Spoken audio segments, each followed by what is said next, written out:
This is the Big O Show.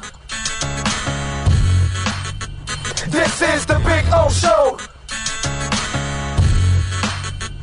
This is the Big O Show.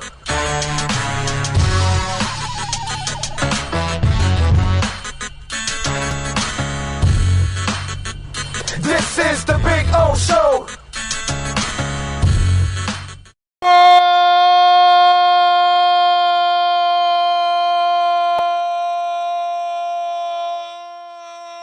Alrighty.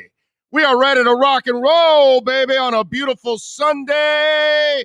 Yes, sir. It is Dolphins and Bills, and we're coming to you live from Sportgrill here in Miami Lakes. Like we told you, first half of the season, we're going to be out here at Sportgrill in Miami Lakes, having some fun, having some delicious wings, and watching the Dolphins tear apart some Buffalo Wings, baby. That's what's going to happen today out at Hard Rock Stadium. We'll have all the coverage for you right here on the show like we do every single week here all season long, and we'll take your questions, your comments, all kinds of good stuff, but we do encourage you to come on out here and join us at Sportgrill in Miami Lakes, man, right off of 154th and the Palmetto, and we'll be out here post-game too. We'll have the press conference for the coach, Tua, everybody else will be everybody else that comes to the podium. We will definitely put it up here for you so you can get to hear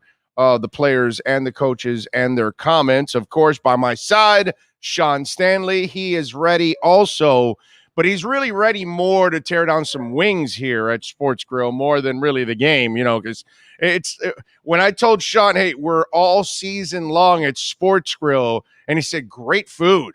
And I go, no, I mean for the games. He go, oh, yeah, that's fine. Yeah, the games are all right, but the wings are why I'm here. Just a bonus. The game's just a bonus. Right, the game is a bonus for Sean. The wings are definitely the main event out here. So we'll be having some fun.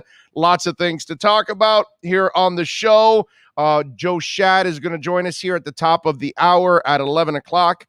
We will talk with the Palm Beach Post beat writer and, of course, our insider here. We have three insiders joining us all throughout the broadcast. Joe will join us during the pregame, and then Alan Pupar and Omar Kelly will join us in postgame, and we will hopefully be talking about a victory for the Miami Dolphins today, which is a beautiful thing. And I am going to break down the matchup for you, give you my opinions on what I think is going to happen in this game, give you my predictions, some of the storylines going into this game, which are very big. I'll even give you a little comment, too, here in the pregame about what happened yesterday with Michigan State and the University of Miami.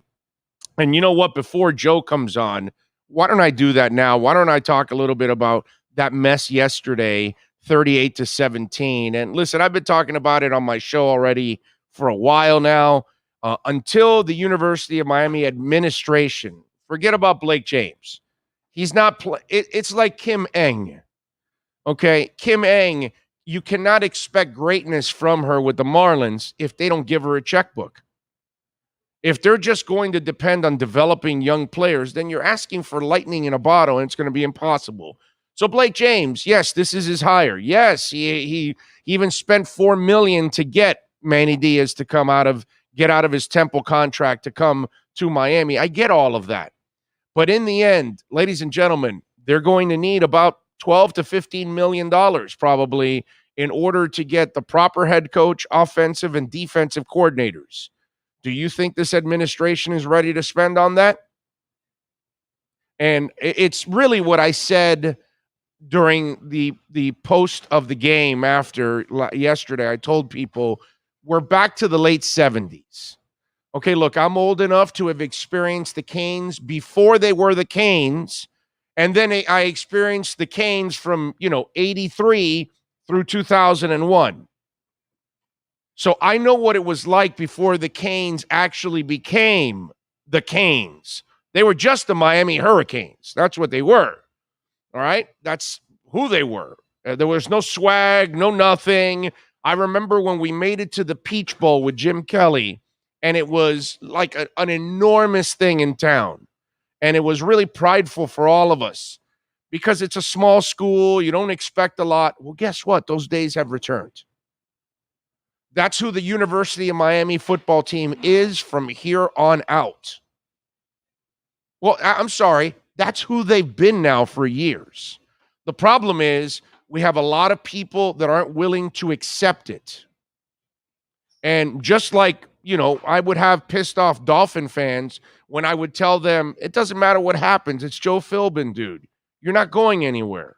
It doesn't matter what happens. It's Cam Cameron. You're not going anywhere. Now, the Dolphins will spend because obviously they spent on Parcells and they spent on Saban and they spent on Jimmy. So they'll spend. So they've got to go out and find a coach and they'll spend. So they will come back to respectability. They're already working their way there already right now. I have all the faith in the world that the Dolphin organization is headed in the right direction. But when it comes to the Canes, that's what I want to tell young people now, okay? Because being an old guy, I was in the Orange Bowl in the late 70s when that thing had 8,000 people, 10,000 people for games. It was just us filling up, a good portion of the bottom bowl or something is what it was in the Orange Bowl back in the day. I remember a game against Notre Dame with Joe Montana as a quarterback, and there was 10,000 people in the Orange Bowl because Joe Montana was a nobody, but it was Notre Dame, so you had a whole bunch of Notre Dame fans. Program. It's in basketball, what's that word that they use in basketball? Now I'm brain farting right now. The mid-major. That's what the Miami Hurricanes are from here on out. They are a mid-major. That's who they're going to be.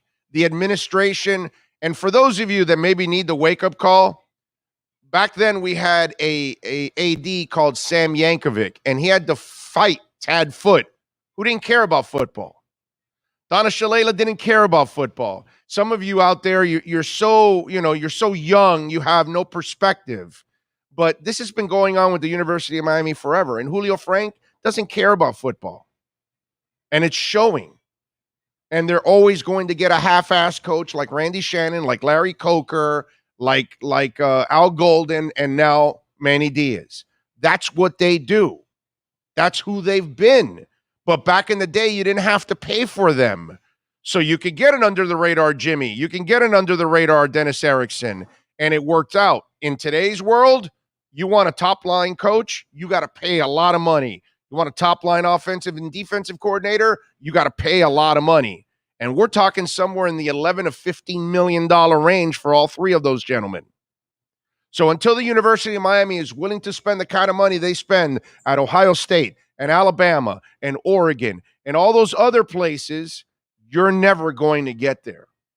So I will tell people, those of us that are old, it's deja vu. We're back to the late 70s and very early 80s. And that's who they're going to be, and I think they're comfortable with that. The ACC check pays for everything that they do.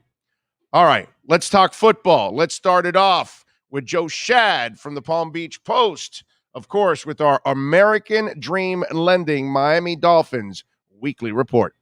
Dolphins fans, buckle up. It's time for the American Dream Lending Miami Dolphins Report with Joe Schad. When you're ready to purchase a new home or refinance the one you have, American Dream Lending will make sure your loan experience is easy. With fast approvals and quick closings. Call them at 786-802-1727 or online at adreamlending.com. Here's Joe Schad with today's edition of the American Dream Lending Report. Is the man, the myth, the legend that is Joe Schad. You can follow him on Twitter and we'll confuse you with Schad Joe. That's how you got to do it on Twitter. There he is looking all pretty with the tie and everything. Look at that, dude. All right. My daughter picked this out. The polka dots is sharp, right? Yes, it is. Yes, it is. And Polkadot is actually a very good cryptocurrency to invest in. Polkadot is a company that's going to explode, my man. So she even knows her crypto without telling you. That was like an indirect thing to tell you, hey, Dad, invest in Polkadot because it's going to pay off. So just so you'll know, I think your daughter's a crypto genius. Just want to say. All right, Joe, you heard my rant towards the end here, talking a little bit about what's going on with the University of Miami. And I'm not sure if you caught it all, but I said that until they're willing to spend about maybe 12 to $15 million on a head coach, offensive and defensive coordinators, they're not going to ever challenge the elite in this battle. And I'm old enough that I used to go to the Orange Bowl before the Canes were the Canes, and there were 8,000 people, 10,000 people in the stands. You would get tickets for free, or you'd pick them up for $5. I mean, it was just one of those things. I saw Joe Montana in a Notre Dame uniform when there was 10,000 people in the stand. You know what I mean? That's. I think Miami is back to that. I think they're going to be stuck like a mid-major, for a lack of a better term, because there isn't that true commitment. Do you agree, since you've been around college football a lot? I wouldn't go so far as to suggest that UM is on the verge of being considered some sort of mid-major football program like a UCF, which ironically is headed to the Big 12. For many years, we've spoken about the need for UM to spend more money to keep up with the Joneses. And that is a problem that, might never go away. But in terms of trying to find the right coaching staff, I don't think that this is a problem that's exclusive to UM. I mean, think about USC. USC is one of the most attractive coaching jobs in America, and yet they haven't been able to get it right for quite some time. So, yeah, but they're incompetent. Miami is cheap. They're incompetent. That's the way I look at USC, because when you have, it's like Texas, my brother. Like, you have the resources, you have the alumni base, you have the boosters. They'll spend the money. Miami doesn't have that same luxury. And so that's what I said earlier. They lived under the radar years ago with Dennis Erickson and Jimmy Johnson and those kind of things. That under the radar stuff just doesn't fly anymore. And look at Clemson. They have a defensive coordinator that easily could take a head coaching job anywhere, and yet Brett Venables doesn't go anywhere and stays there forever. Those kind of things. I'm going to play devil's advocate for you. Go ahead. You mentioned Clemson. Dabo Swinney was a heavily criticized hire, a guy who had never been a head coach, lucked into the interim position after Tommy Bowden. I remember. The receivers coach was widely mocked as a stupid hire. Yep. And it turns out to be one of the great hires in college football history. So there is an example of, who knows, maybe UM has some assistant who would be one of the great coaches in college football history if given the opportunity as interim coach. I don't know. I'm not familiar enough with their staff. But all I know is everyone thought Manny Diaz was a slam dunk because they thought that he was the reason Miami resurged under Mark Richt. So maybe Manny Diaz isn't the problem. You know? No, well, he's part of the problem. I mean, it's just he's a mediocre head coach. And by the way, I was one of the idiots that thought that the Manny Diaz thing we don't know. I all thought Justin Herbert was going to be a bust. What do I know? Well, anybody who listens to me about which quarterback to take is going to get fired. Well, yeah, but hey, listen, but I heard the same thing about Herbert being a loner and an introvert and all that kind of stuff. And he is. And he was, and let's be honest now, as much as I love Mario Cristobal, he didn't really help the kid as much as he should have, because the way he ran his offense, he had the kid running more than passing most of the time. So I know what you're saying on that. So we kind of got fooled on that one. Well, at least for now. We'll see if he does continue to develop and be that guy that he showed us in his rookie year. But it's just, for me, I think they need to spend, and I don't know. And listen, think about this. If they picked up a Dabo and then the Dabo has success, then you've got to pay the Dabo the kind of money you're paying, close to Nick and all these other top coaches. I don't know if Miami I don't know how much the head coach is going to do that. I don't know how much the head coach is the reason that kids choose schools at this point. I think if Miami can come up with an NIL package that's better than Clemson, now you're talking. Yeah, but that's the okay. I got that, but you've still got to pay your coaches to keep them. You know what I mean? Look at Brett Venables. That guy's making a lot of money, and he's probably making more money than everybody outside of Manny and the entire staff put together. And I don't know if to transition it to the Dolphins. Go ahead. When you talk about money and owner Stephen Ross, who's willing to spend as much as anyone in the National Football League, yes, it has not translated to wins. This franchise still doesn't have a playoff victory in 21 years. So just because you're willing to spend doesn't guarantee success by any measure. No, you're 1,000% right. But it's got to be competence and spending at the same time. All right. So how do you attack Josh Allen today? Today, Joe Schad is the defensive coordinator. You saw Pittsburgh flood the zone with several guys and try to just pressure them with their base defense, with their base guys. Or do you take some chances and go after Josh and try to make him uncomfortable and try to create some turnovers?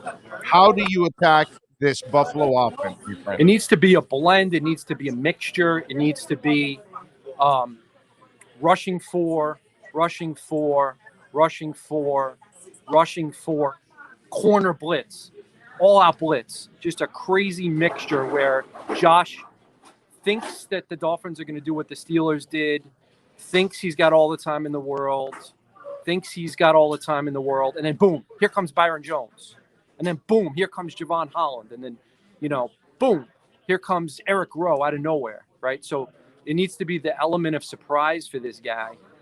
And they need to force him to fumble at least once, maybe twice. They got to go for the ball. Yeah, I'm with you. They definitely have to mix it up because, see, they don't have the luxury. I think you're thinking along the same lines I am, Joe, that Pittsburgh's flat-out rushers are better. They don't have anybody like T.J. Watt. You know what I'm saying? Well, how about Christian Wilkins stepping up this game? My call of the week there, Big O, is Christian Wilkins being dominant today. How about that? Christian Wilkins, I am calling for a dominant game, unlike we have seen most of the time. While he's improved, he doesn't have that signature game yet. The signature, and you know what? This is the kind of game that allows you that opportunity. And you are so right. The other guy I was thinking about is Jalen Phillips. Jalen Phillips, maybe today, hey, kid, don't worry so much about dropping back. Get after this guy. We need to get after this guy. Jalen is a really interesting one, man. Yeah. They got him listed third team on the initial depth chart. He was completely unavailable to the media this week, not available Wednesday, Thursday, or Friday. Something's going on there, man. I guess, you could say, well, he's a rookie. They want him to be focused. They need him to learn the playbook. They need him to make less mistakes. And I get that. But you drafted this guy because he's an Adonis. So let the Adonis free. Let him go kill somebody. Yeah, no, I'm with you. And that this would be a nice place to start his Dolphin career with his first sack against the Bills. You know what I mean? And I know that they kind of downplayed it, but there's got to be they got to be salivating right now for Brennan Scarlett. Brennan Scarlett's second team. All yeah, right? I know. We're talking to Brennan Scarlett every week. I know he's a good special teamer and a nice guy and a smart guy. But at some point, Jalen Phillips has to surpass Brennan Scarlett. And I know it's just the second game of 17. I get it. Yeah, no, obviously we got to give the kid some time. But this is one of those moments where you'd like to see him maybe, show you something in this game. And obviously those guys have got to get it done. Okay, on the other side, Tua, what are you expecting from him? What do you think he needs to do today? Well, Mike Gesicki had 3 targets and no catches in the Dolphins season opener. Last year, Gesicki abused the Bills, even though they have known safeties and known linebackers, guys whose names you're familiar with. Didn't matter. And so Gesicki, in my opinion, on the offense, that's my call. Gesicki 100 yards. I think, especially with Will Fuller not playing this game, obviously you want to get Jalen Waddle involved in the slots because Tre'Davious White is so difficult to attack. And if Tre'Davious White is on Devontae Parker, I'm thinking Gesicki first, Waddle second. It's very difficult to run the football, so it's got to be, a quick passing game. But the Bills are going to challenge the Dolphins to run.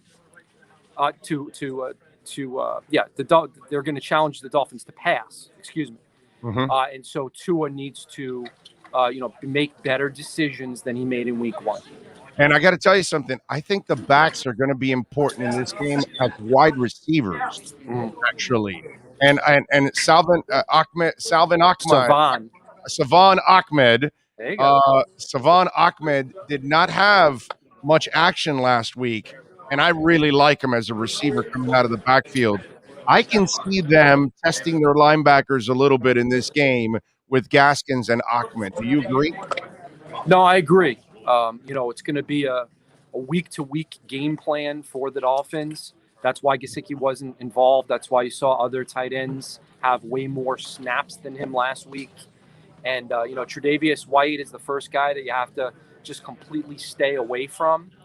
And, it's going to be incumbent upon Solomon Kinley. Here's a matchup to watch at the left guard position, holding up in pass pro against guys like Ed Oliver, who has really come on for the Bills as a pass rusher who can rush Jesse Davis on the outside or Solomon Kinley on the inside.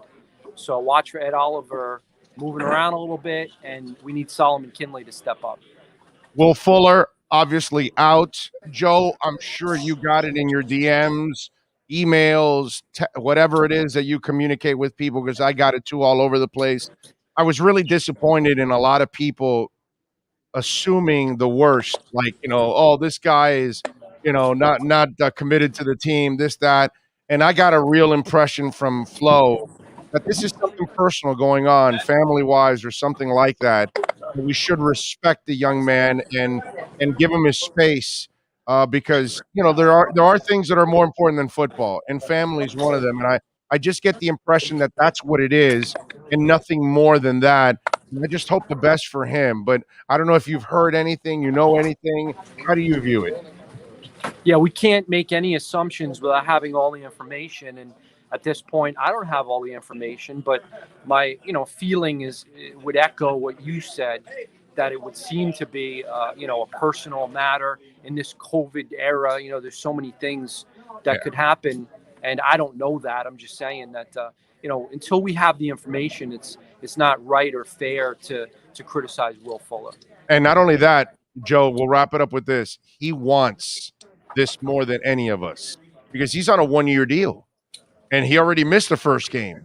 He's got incentives in that contract. Yeah. The same way Xavier Howard does. These are guys that want to be on the field.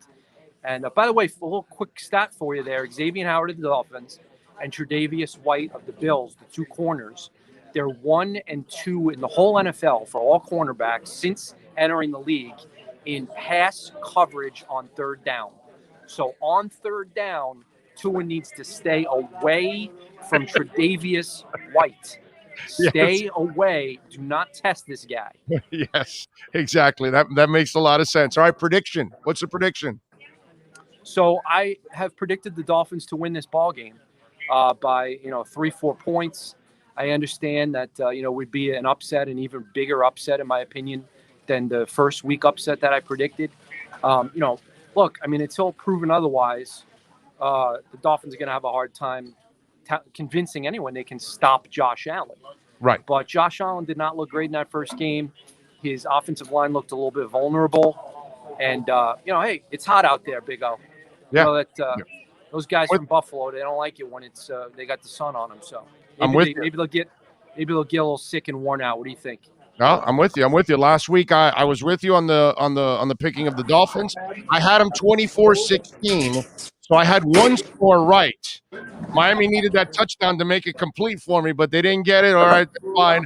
I'm going 24-20 Miami this week. I got Miami ahead and forcing Buffalo to settle for a couple field goals, so they end up 4 points short. So you and I are on the same wavelength. I had a little more confidence last week. I felt that I would be surprised if the Dolphins didn't beat the Patriots last week. Yeah. Today, I will not be surprised at all if the Bills win. But I think it's going to be a good game. I don't think it's going to be what we saw in the season finale.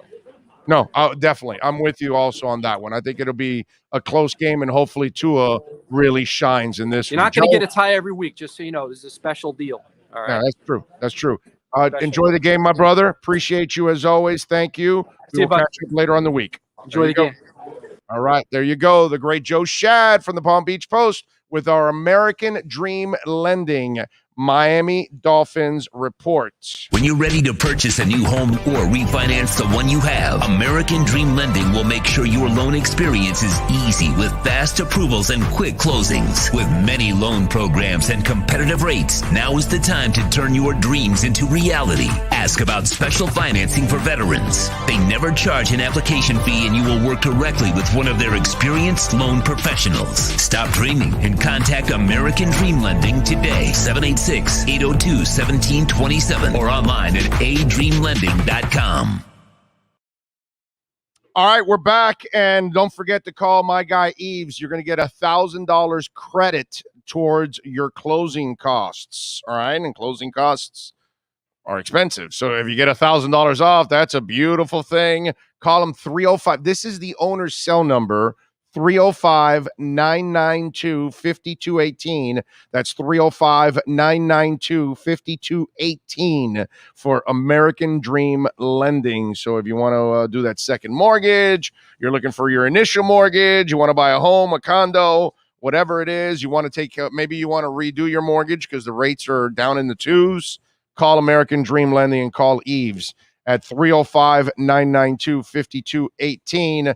Josh Tito, thank you, sir. That is the second super chat you send in already in this broadcast. He says, what up, Big O? Shout out from New Zealand. It's Tua time, baby. How about Josh? Huh? He's out in New Zealand. He's a Kiwi watching the show.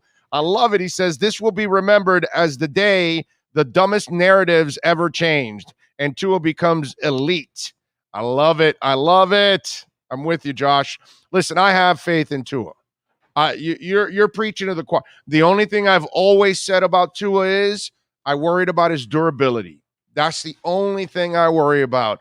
You know, I was going back and forth with my man Steve Sevskis from Sun Sentinel, and Steve has a lot of the doubts that some of you out there, oh, he's too short, his arm isn't strong enough, and durability, and and the only one I agreed with him was durability. His arm is more than strong enough. His arm is as strong or stronger than Joe Montana's was. It's as strong or stronger than Drew Brees. It's as strong or stronger than Bob Greasy. So all of these guys didn't play. It's as strong or stronger than Chad Pennington's. Now, Chad was a taller quarterback, but he was also very fragile too for a tall quarterback. So for me, I'm with Josh here. I'm not worried about Tua the player. I think he'll figure all of that out. Dude's really smart, accurate, ball placement, anticipation, all those things. He will figure it all out. It's all about game speed. It's all about experience of knowing your opponents. So once he goes through the ringer a couple of times and has faced the team a couple of times, he now becomes a smarter player and understands the little nuances that he's going to see from one defense to another, one defensive coordinator to another, one player to another, all of those things. But it just doesn't happen overnight. And I know everybody would love to have, well, a lot of you didn't even see it, but a lot of us that saw Marino come off the bench and just tear ass right from there. Yeah, I know that's a perfect scenario. I get it. It'd be great if he does that. You know, and I know Justin Herbert played well last year and he had better weapons and all that stuff, but Tua still had bigger wins than he did. So it's just like one of those things. It's funny as hell, but whatever, man. It is what it is. And Tua will have to go out there and convince people. He has done a solid job, but he hasn't done enough to wow people.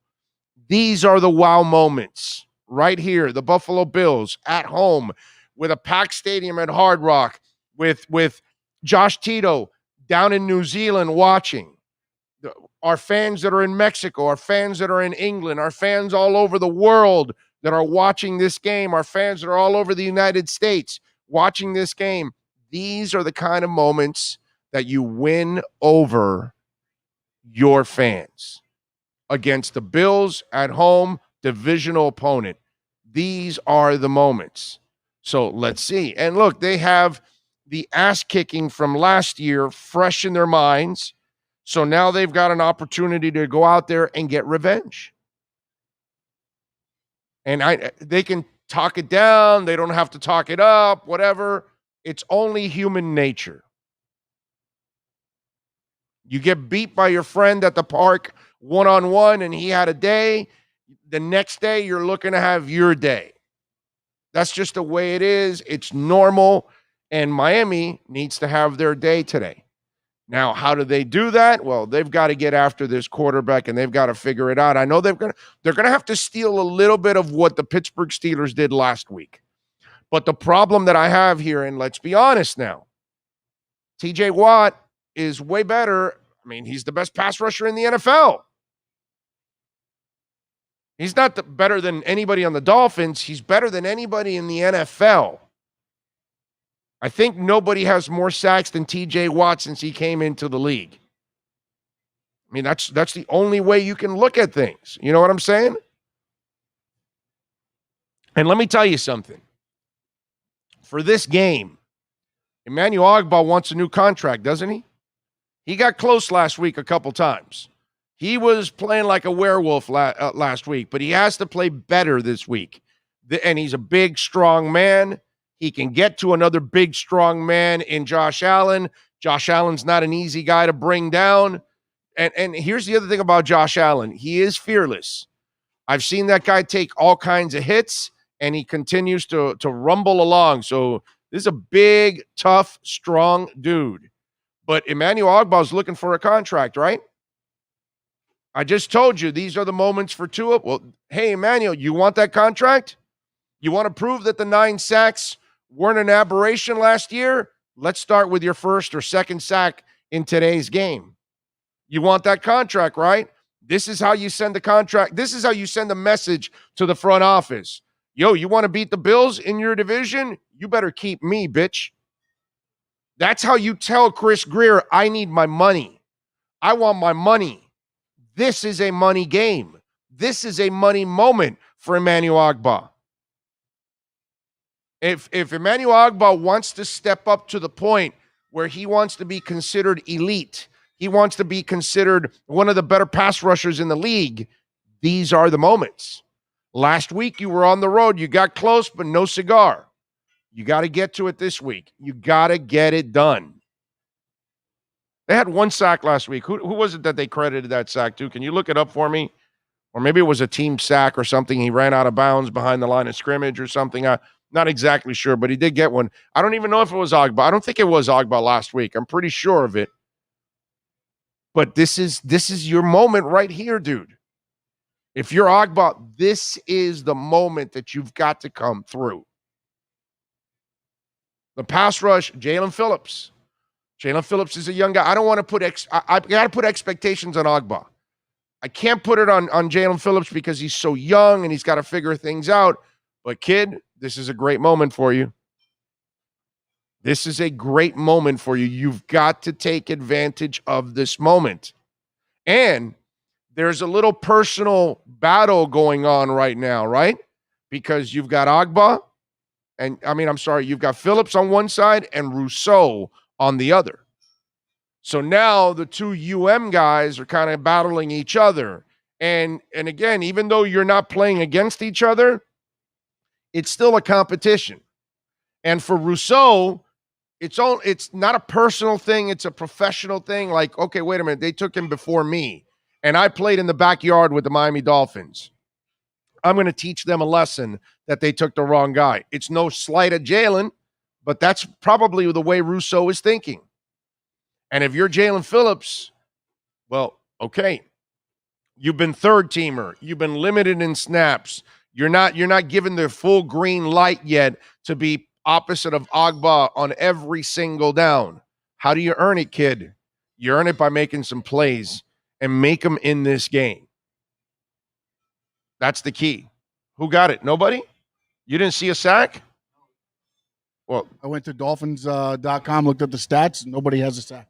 All right, go to the game and hit team stats, and it's probably that the quarterback ran out of bounds behind the line of scrimmage, and they probably got a team sack is probably what it is. Nobody got credited for it, but the team got it is what it is. Because I thought nobody had gotten one, and Joe goes, no, they got one, and I was wrong. There was one there, he told me. So, JLT is saying it was Wilkins that got the sack, as one say. Now Kyle says team sack. So I don't know. We'll look up the actual stats because he looked up the stats and no player has a sack. So it must have been a team sack. No one has a sack on the roster.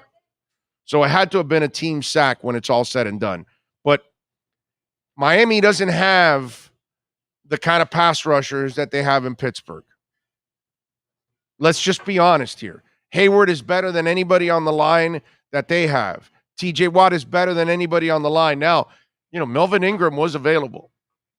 That would have been nice. That would have been a really nice pickup for the Miami Dolphins. But in a way, I thought the whole Melvin Ingram thing, in hindsight, after everything, as much as I wanted him, I think their thinking is, well, we don't want too many guys in front of Jalen because then we'll never develop him. And what did I tell you this week about Noah Ogbah? Noah's a kid that was a receiver in Auburn and switched over to corner. He hasn't even been playing corner long enough. You know where Noah needs to be? Let's be honest now. He needs to be on a really bad team that can afford to start him in every game and let him just make all the mistakes. And because they're not trying to win, they're trying to develop a young team, whatever. And that would be the positive for Noah Ogbah. But the problem is you're on a team that has playoff aspirations. They've got 2 legit starting corners. So now the kid, and this is where maybe they screwed up in drafting the kid because they can't find the snaps to develop an underdeveloped player. And that's kind of a catch-22 right now. And that's the shame. And he did return some, but he's not considered the kind of returner that, oh no, we got to keep him active. They've got Jakeem and they've got Jalen. I mean, they've got Jalen Waddle. So they're set at that spot. What was it, a team sack? Yeah, it appears so. ESPN has him 1 sack for 13 yards. Nobody is credited, but under team it says 1. Right, so it's a team sack. I bet you it's one of those where it ran out of bounds or something like that. So there you go. Bromar is asking, is Will Fuller injured? No, dude, he's out for some personal reasons. If he was injured, they would have said it. And some of you out there, man, you really need to grow up some. And you need to stop being freaking Neanderthals. It's clear Will Fuller has some kind of a serious family issue. And he's attending to that. And family is more important than your football team. Okay? I'm sorry if some of you Dolphins out there, you just want your players to be, robots and not have families and not care about their loved ones. But I'm going to go out on a limb and say this is something serious going on with his family. I have no idea what it is, but it's not an injury. It's not him punking out. It's not him not wanting to play. It's not him quitting football. It's not, I don't believe it's any of that. You can tell by the way Flores was talking about it that obviously there's something going on in the Fuller family that it needs to be attended right away. And you have to respect that. And he doesn't have to share that with it, and I thought it was, Salguero the other day posted that he took down his Instagram page. And that's not a bad thing. You know why he took down his Instagram? I know because I saw it on my chat board. I saw it on my Twitter. I saw it on DMs. I saw it on text. Some of you are just idiots, dude. You're out there assuming the worst. Like, oh, no, this guy's a quitter, and, oh, he doesn't want to really play. Oh, he's injured again, all this other stuff. And none of that is true. This kid needs this season more than anybody else. I remember one guy saying, oh, $10 million down the drain. It's like, man, it really is amazing how some of you are just like animals. And let me tell you, you're like a wild boar. I don't even want to say animals because I've got several in my house and they're way better than most humans. But some of you out there that are going to this extreme and insulting Will Fuller while he's going through a personal issue and you have no information whatsoever what it is, I mean, you're just idiots. I'll just tell you straight up, you're freaking idiots. Have some patience, man. Take it easy. Have some respect. Give the man his space. Clearly, it's something serious going on. Whether he shares it with us or he doesn't, that's up to him. But trust me, if it was anything non-football and it was anything, they would not be tolerating it. They would, cast him aside. They don't tolerate over there, dude. You can't get it done. They don't care who you are. You know, Ogbah, yeah, we spent a first-round pick. No, but you're not good enough right now. Sit aside. Offensive coordinator, you're not good enough. You're fired. They don't waste any time with anybody. So why would you think anything else? But you could tell the way the coach handled it. It was something serious. Leon Fresco, thank you, sir, for giving us some love on the Super Chat. I appreciate you, sir. Remember, I appreciate everybody on the Super Chat, but you can also make the donations straight up to Cash App or Venmo, and the address is Cash Big O Show. We get 100% of the donation at Cash Big O Show. On the Super Chat here, we only get 70%. 30% goes to YouTube. So please, let's not share with YouTube. Let's bring it over to Cash App or Venmo. Cash Big O Show is the address. That's Cash Big O Show. I just really, I'm disappointed in some of you in the way you have absolutely acted with the whole Will Fuller situation, jumping to conclusions that you know nothing about and insulting the man when maybe he's going. And that's probably what happened on his Instagram. He was getting insults from idiot Dolphin fans, right? Neanderthals. And he probably didn't want to deal with it, so he shut it down. I don't blame him. I really don't. And then you wonder why maybe players, I don't know, maybe players don't appreciate the fans as much. They don't want to give the fans as much love. If you wonder why, just watch this Will Fuller situation. People acting like absolute animals and a lack of understanding.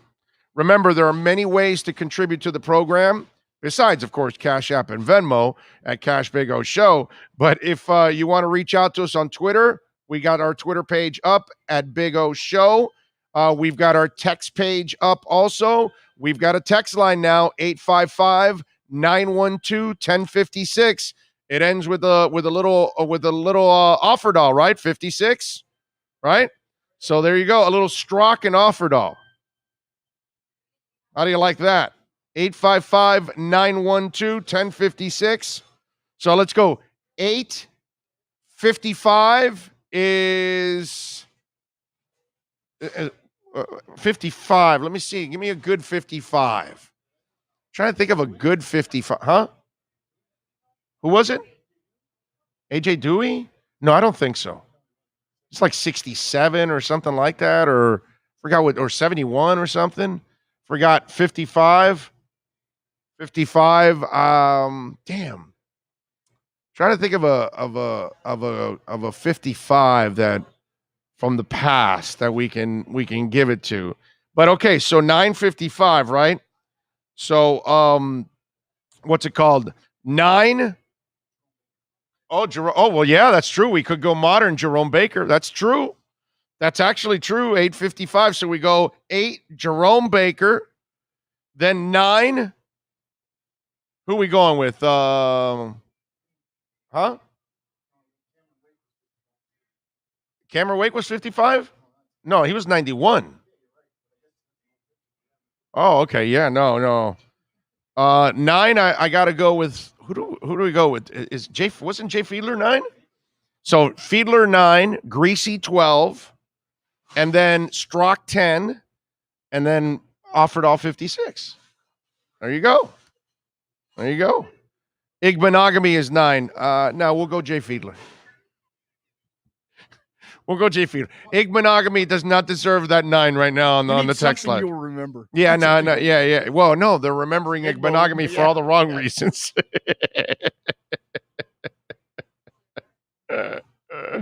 Seau was 55. Yes.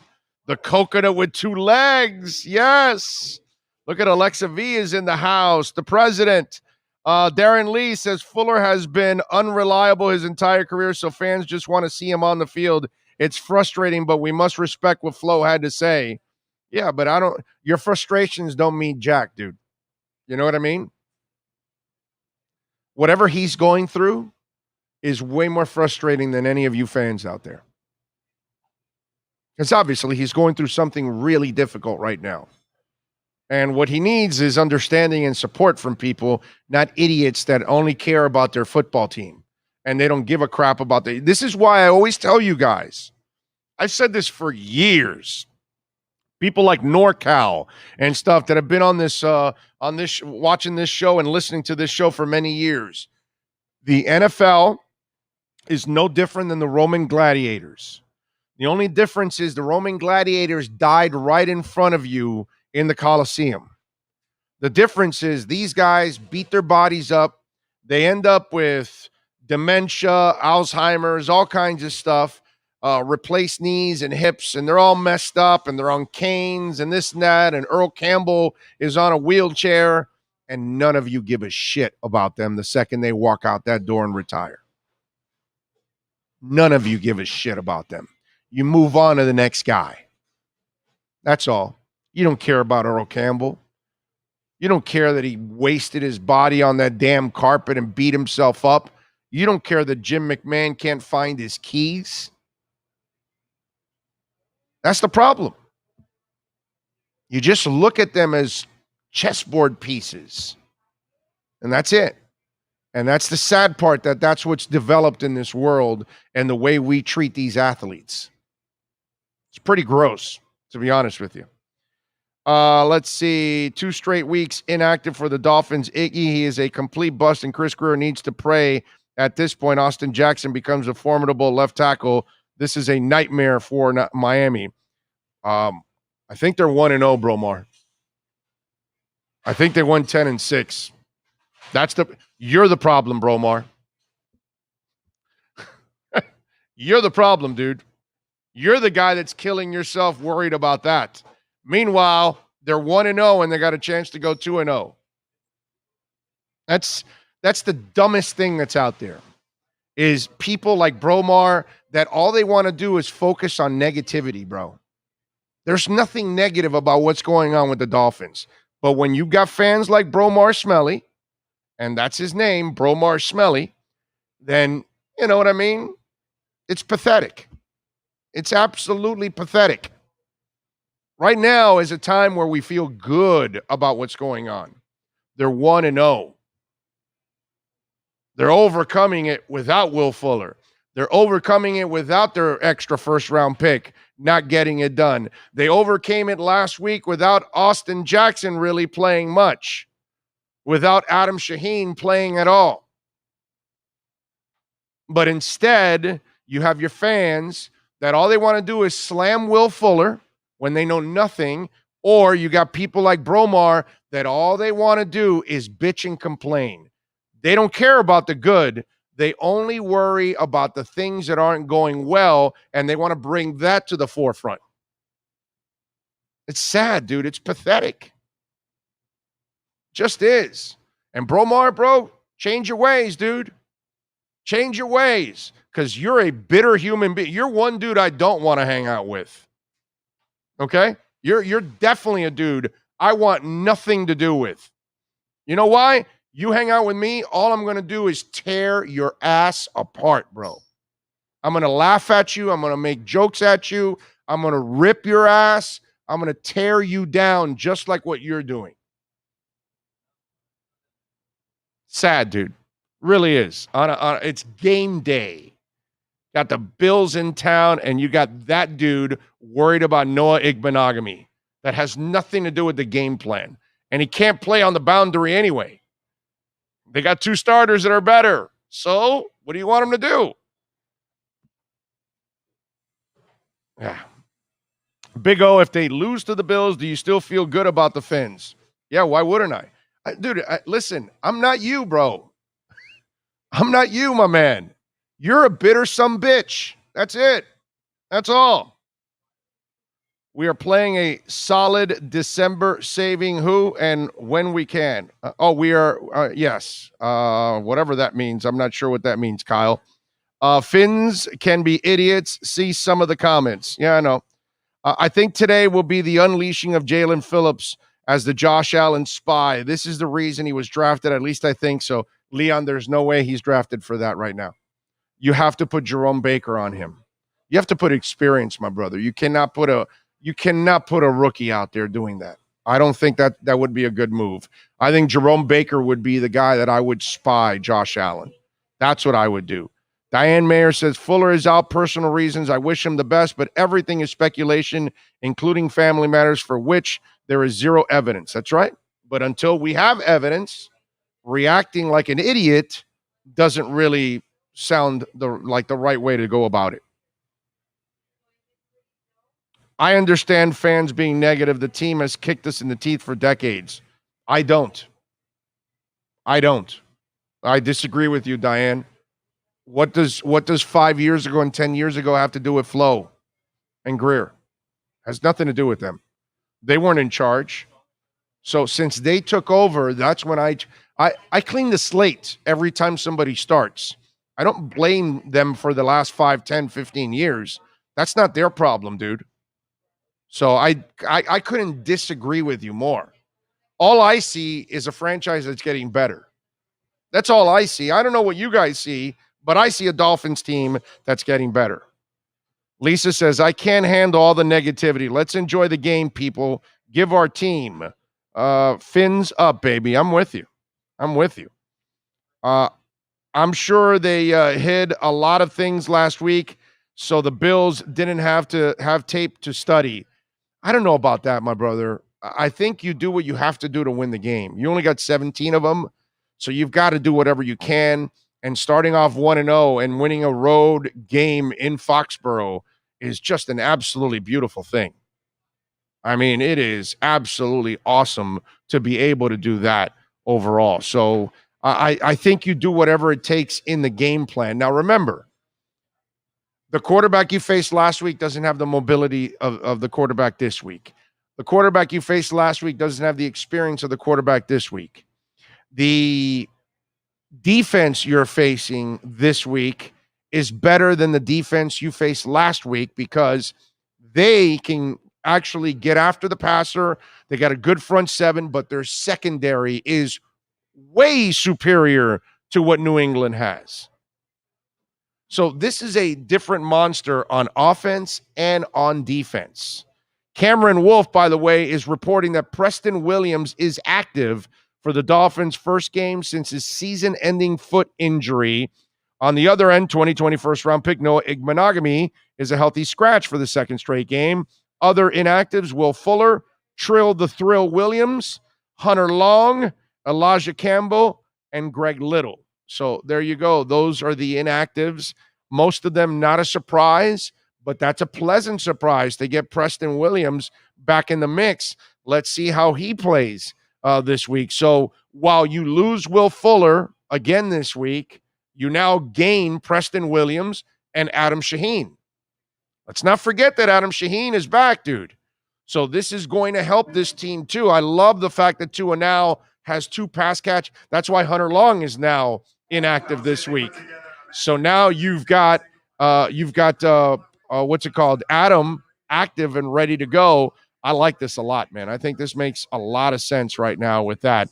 Ed Marti says, I was talking to one of the boys I coached who plays in the NFL. He is playing with serious pain today. Not an easy life. Of course. But we don't care about them, dude. They're just chess pieces.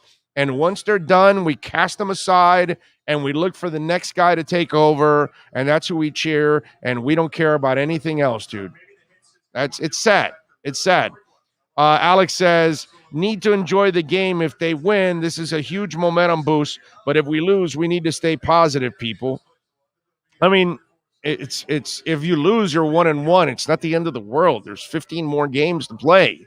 You know what I mean? And if you win, it's going to be absolutely amazing because now you're 2-0. Big O, some of these YouTubers are highly critical to and other players on their all 22 replay as if they have all the answers. Me personally, I prefer to let the season play out. You have to, man. You have to. So what are you going to do? It is what it is. All right. So what else do we want to talk about a little bit on the show? You know what I want to do? Let me take a quick. Can we take a really quick break here? Give me a couple minutes. I have not taken a break here in almost an hour because we came on at 50 something. Yeah. So let's take a really quick break and then we'll come back on the other side. We'll continue. Remember, you want to send in any questions. If you don't want to be on the YouTube chat board, you can send it in on the text line, 855-912-1056. That's 855-912-1056. We'll read your texts when we come back right here on the Big O Show, live from Sportsgrill in Miami Lakes. Come on out, baby. Join us for this 1 o'clock game against the Bills right here on the Big O Radio Show. For over 16 years, EJDConstruction.com has provided South Florida residents quality craftsmanship, accurate project management, and exceptional service. That's why EJDConstruction.com is an A-rated member of Angie's List and the Better Business Bureau. When you're looking for the right custom home builder for additions or home remodeling, please call my friend Eric at 305-433-4843. That's 305-433-4843 for EJDConstruction.com. This is the Big O Show. There's many ways to support our program, from subscribing and liking the show to visiting our terrific sponsors. Another way is using Cash App. If you would like to donate to the show and help us grow, download Cash App and search Cash Big O Show. That's Cash Big O Show. We appreciate your support as we continue to build the best sports show on the planet for South Florida sports fans. Support the Big O Show by using Cash App and donate to Cash Big O Show. Thank you for your incredibly loyal support. This is the Big O Show.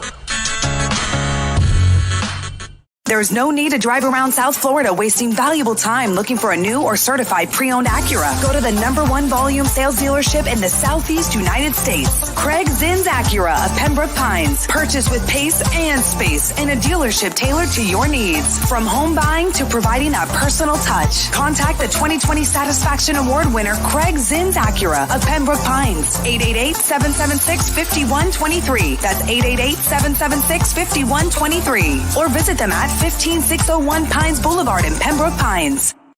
This is the Big O Show. Sports fans love a place with great food, cold drinks, and TVs everywhere. That's why sports fans love Sportgrill and their 7 amazing locations. Check out the Bird Road location at 11481 Southwest 40th Street in the back corner of the West Bird Shopping Center. Sportgrill is also now offering some great employment opportunities. All kinds of positions are now available, from kitchen to hosting. Call for more information at 305-485-8845. From wraps to salads to amazingly delicious specialty dishes, Sportgrill is the home to the legendary special grilled wings. Since 1987, Sportgrill, good food, good drink, and good friends.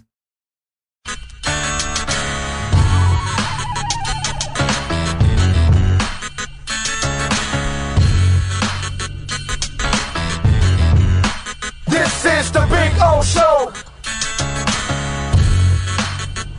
This is the Big O Show. This is the Big O Show.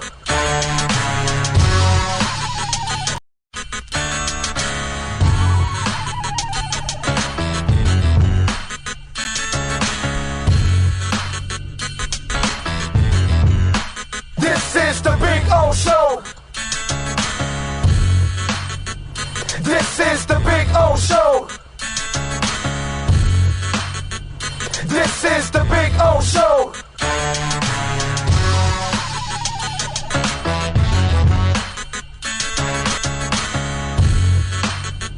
This is the Big O Show. All right, welcome back. Coming to you live from Sportgrill in Miami Lakes. And Ed Marti, thank you, sir, for chiming in on Venmo. Remember, you can always support the show through Cash App and Venmo. Cash Big O Show. Ed Marti, thank you, sir. Very kind of you, taking care of us there, as always, and helping us grow. Appreciate it. Cash App or Venmo. Remember, I told you, we got a text line now, 855-912-1056. That's 855-912-1056. Let me see what we got on the text line here to chime in. See what we got here.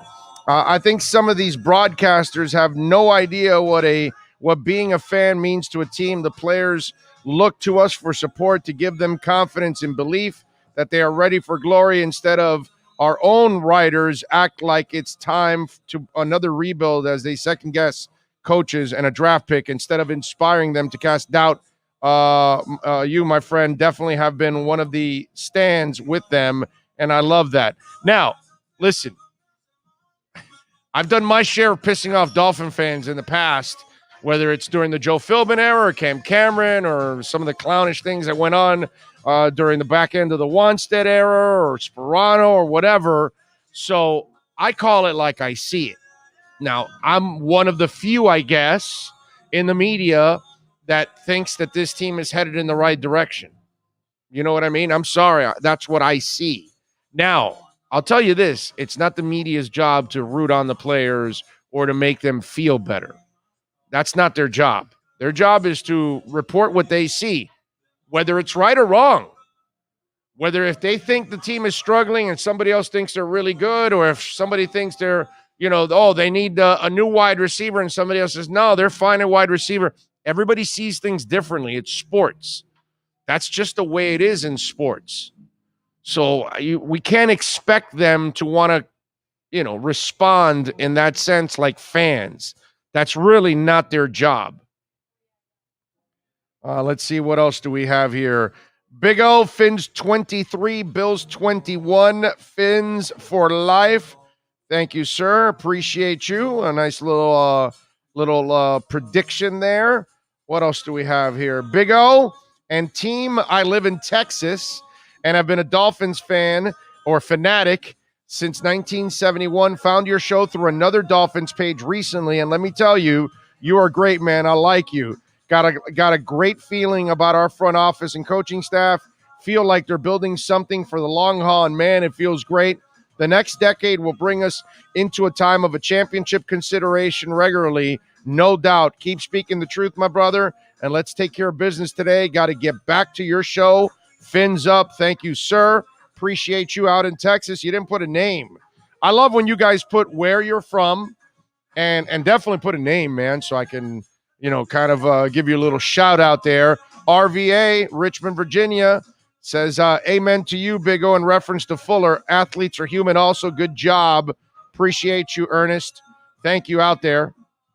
Let's see. What else do we have? So Richmond VA chiming in. What else do we have here? Let me refresh the text line just in case there's new texts coming in, because sometimes that happens. And we do have a new text in. Big O, I love your show so much. I stopped watching ESPN and all those Dolphin fans talking crap about Will Fuller need to get laid. I'm with you, brother. I'm with you. They definitely need to get laid. Get laid, man. Come on. I'm telling you. All right, so Tua today. This is how you get an opportunity to endear yourself to your fans, is by coming out with one hell of a performance. He had the ugly turnover towards the end of the game last week. And if he doesn't, I gave him a C+ for his performance last week, because he had some really good throws throughout the game, but he made a couple of mistakes, right? And he threw that ball towards the middle of the field that almost got intercepted. And then obviously the one where he's trying to throw it out of bounds and he just was off balance and everything, and he just couldn't put enough on it to get it past the line of scrimmage and out of bounds, so he doesn't get called for a penalty. You know what I'm saying? Today, Tua's got to play a mistake-free game, because this is the kind of game that those mistakes, this team can make you pay. You're not facing a rookie quarterback. You're facing a young man in Josh Allen that had MVP-like numbers last year and was deserving of being in the MVP consideration. You're facing a Bills team that is considered the one that could challenge Kansas City for the AFC title and the rights to go to the Super Bowl. You know what I'm saying? So there's a lot on the line right now, and that's where a game like today, that's where Tua can really come through and send kind of a message to a lot of the doubters out there too, that don't believe that the kid is the answer at that position, because there is some of you out there that still don't believe. So it's a beautiful thing. This is a great opportunity for Tua to have, and to be able to go out there and possibly shock the world, I guess, right? Because how many people would pick the Dolphins to be 2-0 after the first 2 weeks of the season? You know what I mean? So you go out and listen, I think Waddle's going to be a major part of today's game because there's a comfort zone also with Tua. There is a reliability also for Tua because he knows him well. They've played together. He knows his game well, and he has, you can tell that he's already in a groove with him. But the other thing is, I think Gesicki's a guy also that's got to be able to play a big part in today's game. They got to go after that secondary. Look, everybody knows that Tre'Davious is one hell of a cornerback, right? But they're going to be able to attack the nickel part of this defense. And that's why Tua's got to be successful with Gesicki, with Adam Shaheen, and with Jalen Waddle working the slot position. On the outsides, that's going to be a little bit more of a challenge. I don't know who Tre'Davious is going to mark. Is he going to stay with Devontae Parker, or does he go on the opposite side where the speed is at? That's the part that we don't know. But they do have a really good secondary overall. Tre'Davious is a hell of a corner. They've got Teron Johnson. And then, of course, you've got to take advantage of Levi Wallace and Micah Hyde, too. Micah Hyde's another guy that you need to test, too, every once in a while. And I think Tua's going to have to take some chances and take a couple of deep shots to kind of keep them a little bit honest. Now, he's going to have to do it at the right times, but he's going to – I would love to see, Albert Wilson do something. As you all know, I didn't have Albert Wilson as my top 6 guys at the wide receiver spot. I had him at 7 and cut or traded. Now, he's been fortunate that Will Fuller's missed 2 weeks now. Preston Williams also missed. Now Fuller's out again, so Preston is filling in for his spot. But eventually when Fuller comes back, do they keep that many receivers? Do they need that many receivers? And if you're Albert Wilson, you got to start showing something. And today would be a beautiful day to show something because with Waddle and Fuller out, with Waddle and Wilson out there, you've got some speed. Jakeem Grant, I don't expect him to become a big part of the offense right now because you've got plenty of receivers. The last 2 years, they were forced to use Jakeem more often, and that wasn't to their benefit, and it was more to his detriment because his body would wear down some. So, big game for Tua today. Big game, big moments, got to play smart, can't turn it over. Let's hope that Tua can get it done, man. It would be really, really nice to see him actually turn the corner and have the kind of game that can help some people kind of settle down with the young man. This is only his 11th game of his career, but this is as big as it gets for him. And he's home. When you're in Buffalo, you're not expected to have the same kind of advantages. Today, you're expected to have some advantages because you're home. You're going to have the home crowd. You're going to have the heat on your side. And I love that it's a 1 o'clock game. Not so much that Sean and I get to leave a little earlier than we did last week. Yeah, that's a positive, obviously. It's a positive to leave 3 hours, 3.5 hours, right? Because it was a 4:30 game, right? 4:25. So it started, 3.5 hours after this one because this is a 1 o'clock start. So it's a beautiful thing, man. And remember, folks, we're going to be out here all for half a season for the first 8 games. We've got 6 more out here in Miami Lakes. And then the last 9 games, we're going to be at Bird and 114th doing our pre- and post-game shows. And remember to come back for the post-game show. We will have Flo's press conference. We'll have Tua's press conference. I think we're going to have X's press conference because he's going to have an interception in this game. I think we're going to have a Jalen Phillips press conference because he's going to pick up his first sack. There we go. All right. So let's go with a couple of firsts. Tua's first win against the Bills will be today. Jalen Phillips' first sack will be today. So there you go. A couple of firsts overall for the Miami Dolphins. That's what's going to happen today besides a victory for Miami. Big O, I expect to see a very motivated Austin Jackson out there. Andrew, he's going to be motivated either way. It's, the silly thing that people were talking about last week Oh, Buffalo's going to be pissed. Why? Because they lost? So if they won, they were going to let their guard down and come down here and hang out in South Beach, go party like animals, and then, crawl into the stadium all worn out like, we don't need this game. We won last week. Last time I checked, Buffalo's 5-1 against Miami. Last time I checked, Josh Allen has dominated them. What do you mean pissed? Miami's going to be just as motivated, not pissed, as the Bills. People don't respect Miami. People aren't respecting Tua. People aren't believing in the offense. Some people aren't believing in this franchise. Some people think they got lucky last week or something like that. I mean, whatever it is. There's plenty of motivation alone for the Miami Dolphins. So for anybody to think that, oh my God, Buffalo's going to be so motivated for this one, they're going to be so pissed because they lost, that's silly, man. They're all pros. All of them are pros. They all get paid to do a job. It doesn't matter what it is. When you're a pro, you do your job, period. That's what pros are. Doesn't matter if you're a teacher. Doesn't matter if you're a policeman. Doesn't matter if you're working here at Sportgrill. They're professionals. They're going to serve you to their best ability. They're going to make great food back there, right? Sean's a pro no matter what. There are days where he might not feel well. Still a pro. He's going to come here and kick some ass. That's what he does, right? Yeah, I thought you were going to say I was a pro eater and I was going to eat some that too. Food that they're going to make. That too. He's also a pro eater. There's no doubt about that.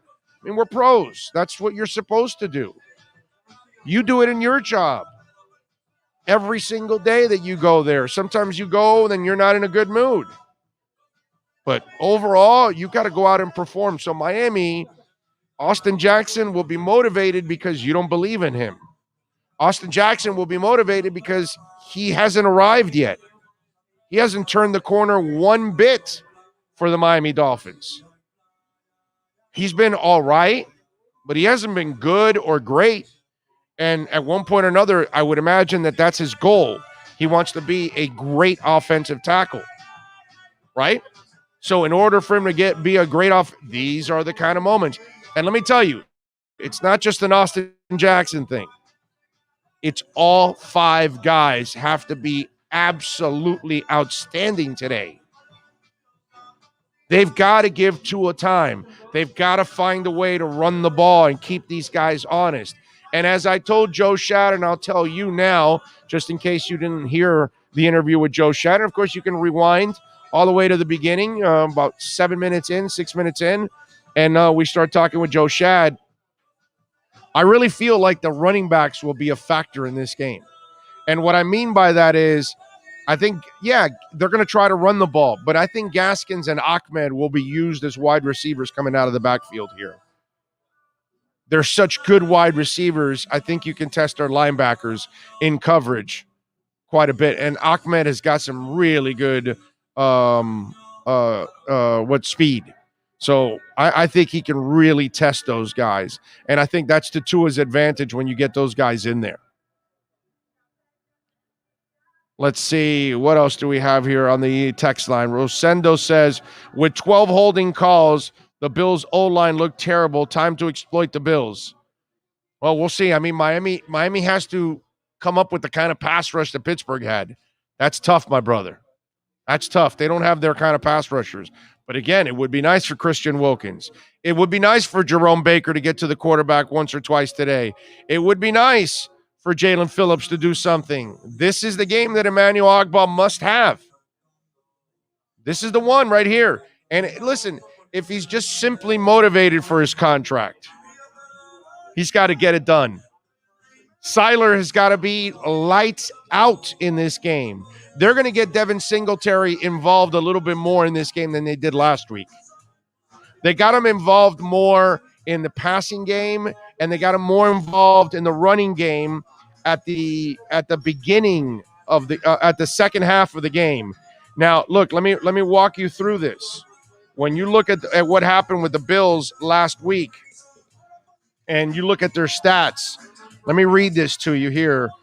with the Bills. Where are you, Buffalo Bills? I know I wrote it down here.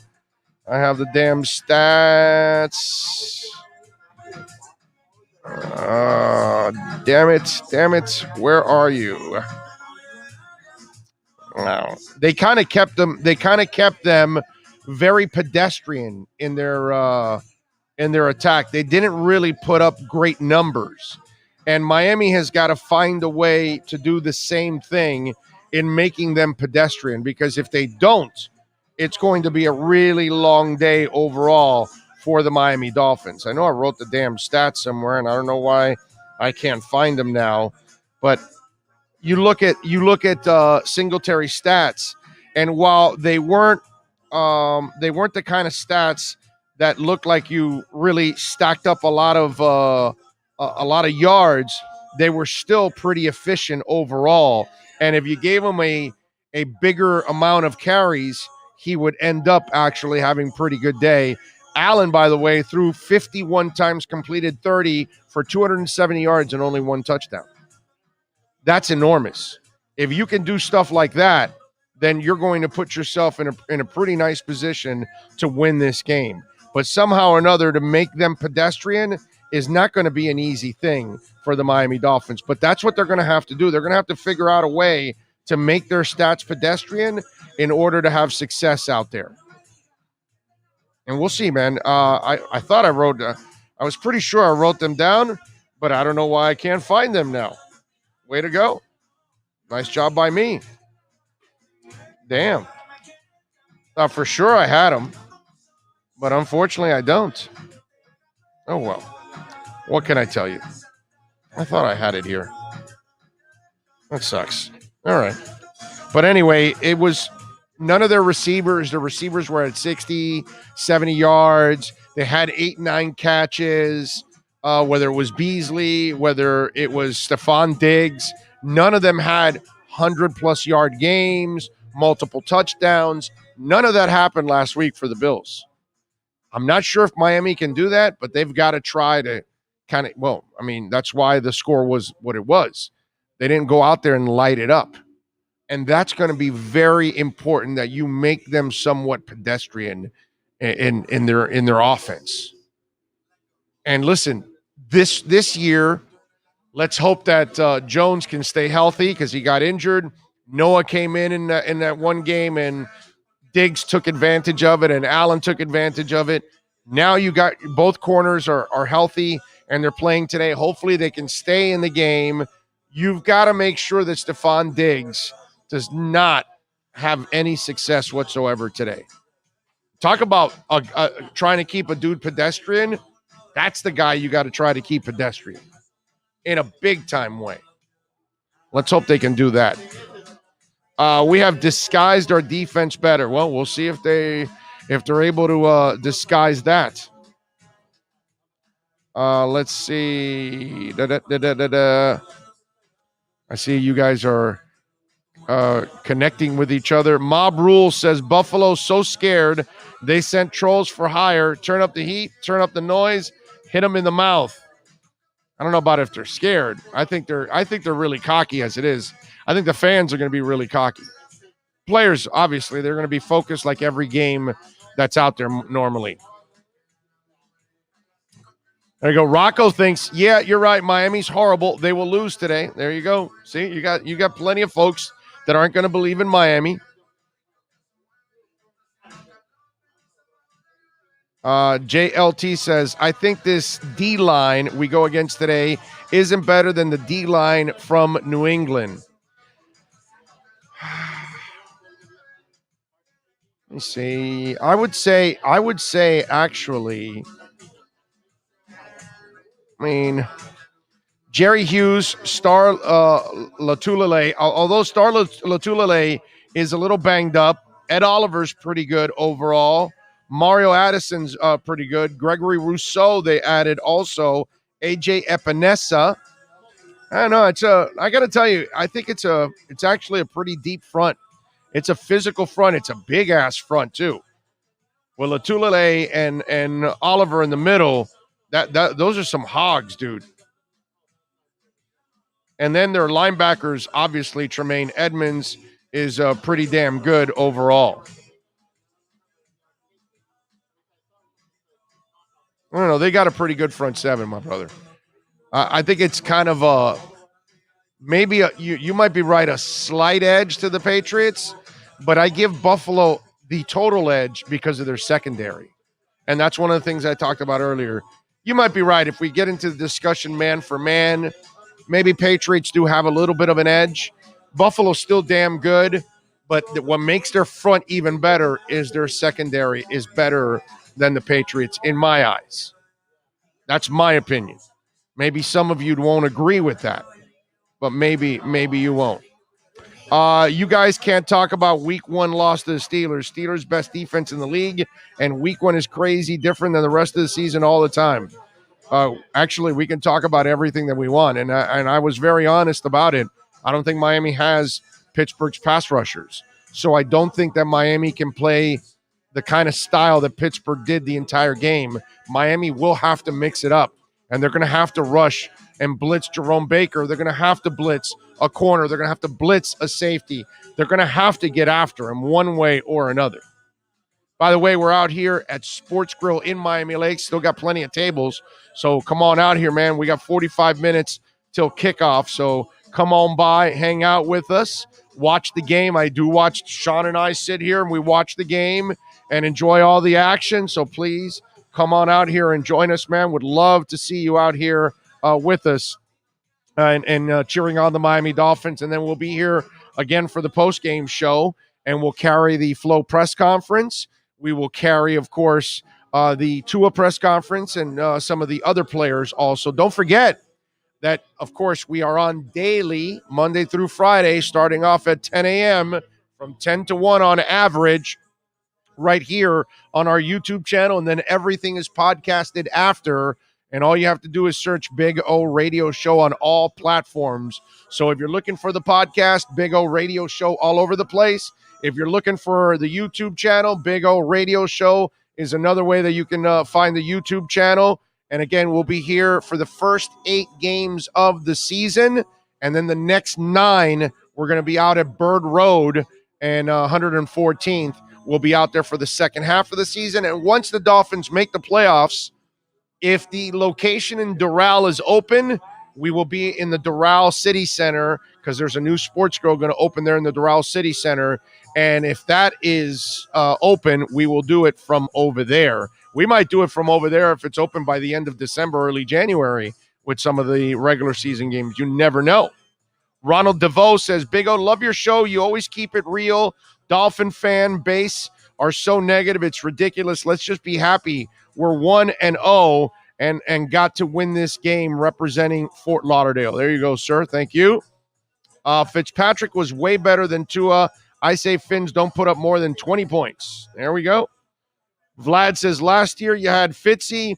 That's why it was a 3-point game. Remember what happened with Tua, 56-26. There you go. Dwayne Dugan, Bills in year 5 of their rebuild. Dolphins starting year 3. It will be nice to see where we're at.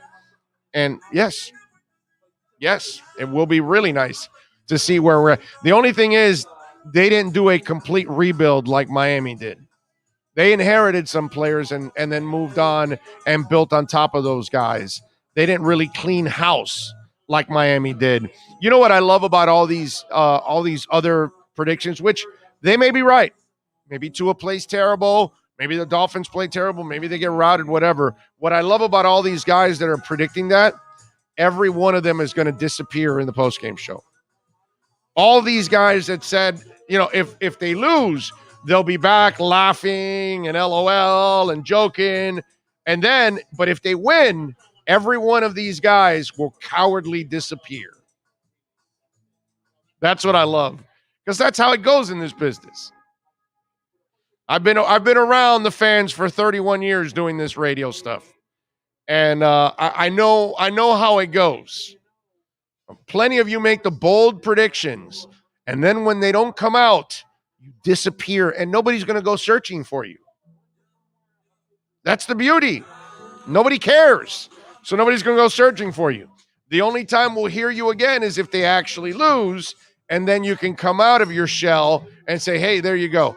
But none of them will come back on the chat board in the postgame show and say, hey, my bad. I said the Dolphins would lose. I say Tua would play bad, and Tua went out and threw 3 touchdowns and won the game. None of them will show up. Trust me.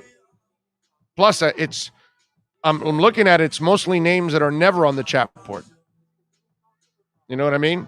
But that's the way it goes. Alex says it was a 3-point game because Fitzy actually had his weapons. Tua was throwing to nobody in week 17.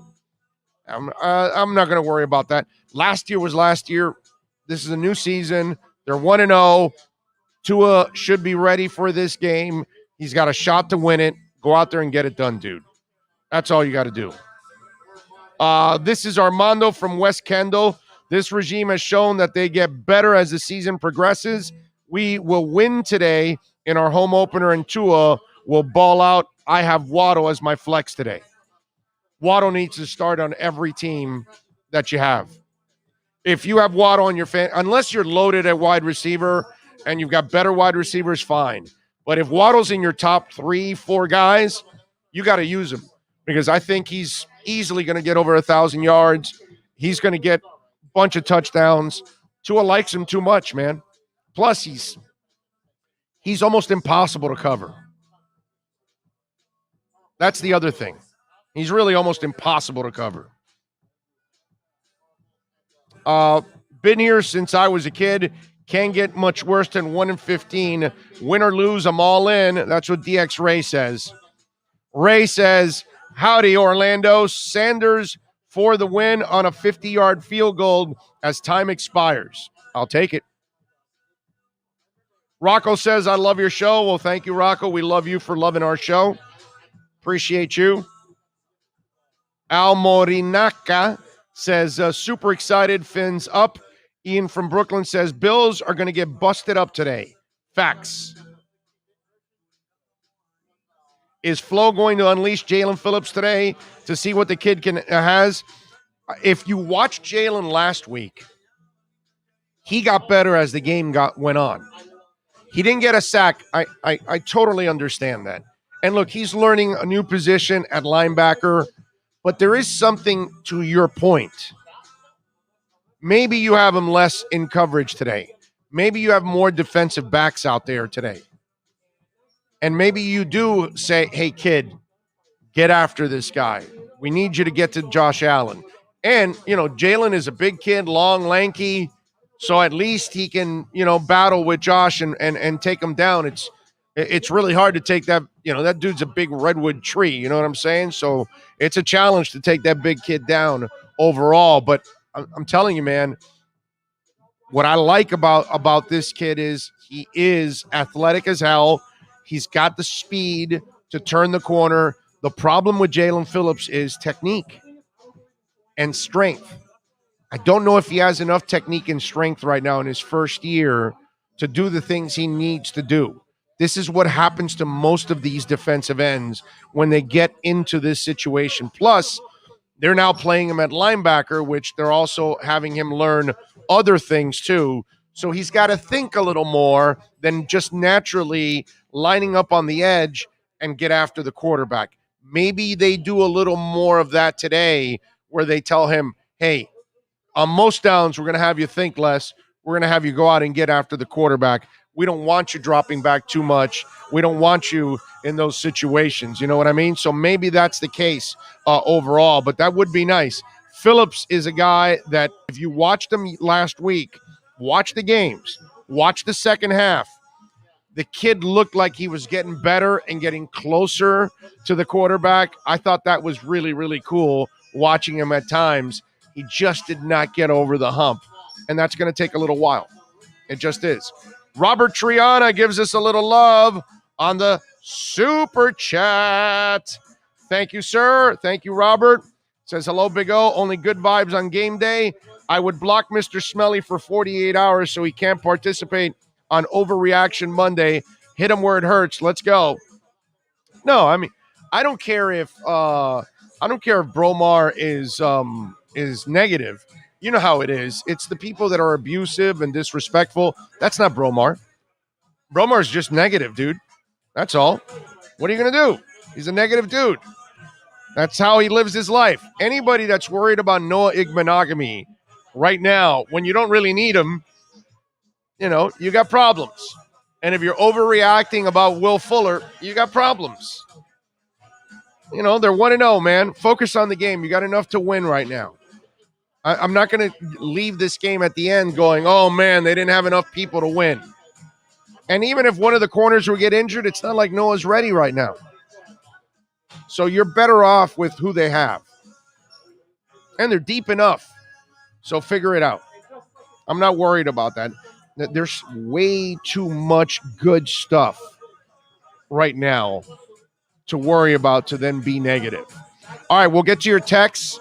If you want to get in on the text line, 855-912-1056. If you want to send me anything on Twitter at Big O Show, you can do it. We'll read some of your comments from the YouTube chat board, the text line, Twitter. When we come back, we're coming to you live from Sportsgrill in Miami Lakes, baby. Come on out and join us. Follow us on Twitter at Big O Show. Email bigoradioshow@yahoo.com.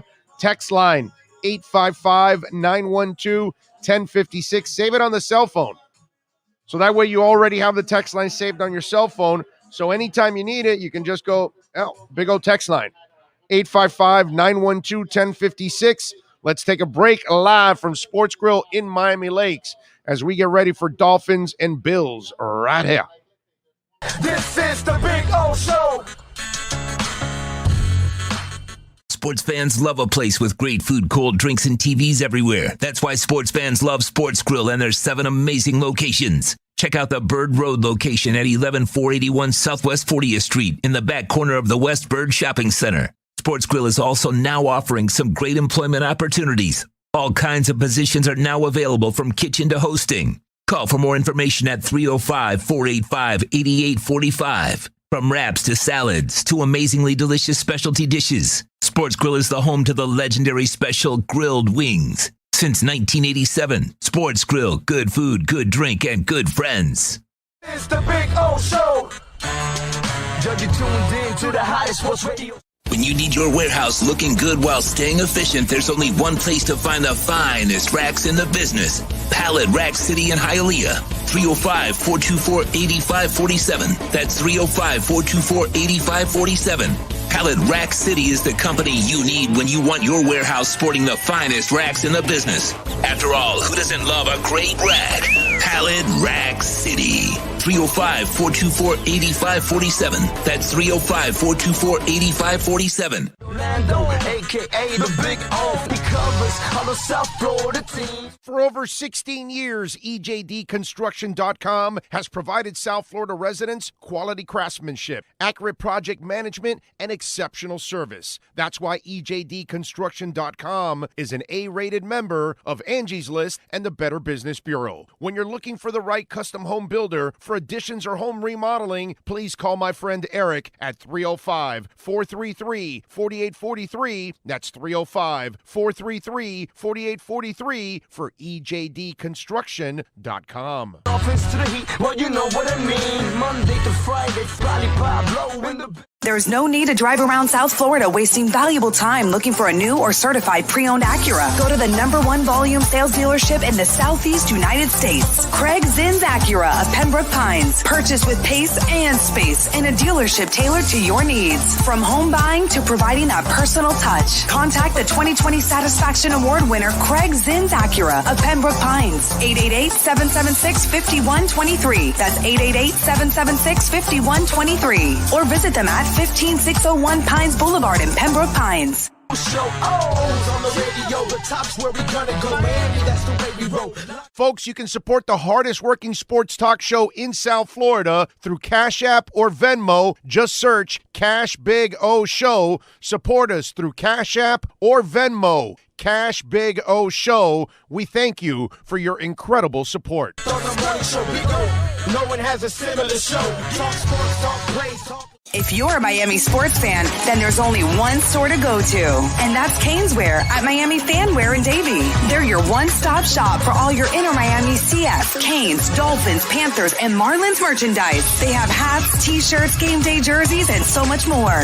Located at 2511 South University Drive in Davie, and open 24/7 online at caneswear.com or innermiamiwear.com. Call them at 954-835-5597. Caneswear, the spot where inner Miami and all Miami sports fans shop. Live and direct, because nobody do it better than Big O in the set. From sunrise, listen live. When you're ready to purchase a new home or refinance the one you have, American Dream Lending will make sure your loan experience is easy with fast approvals and quick closings. With many loan programs and competitive rates, now is the time to turn your dreams into reality. Ask about special financing for veterans. They never charge an application fee, and you will work directly with one of their experienced loan professionals. Stop dreaming and contact American Dream Lending today, 786-802-1727, or online at adreamlending.com.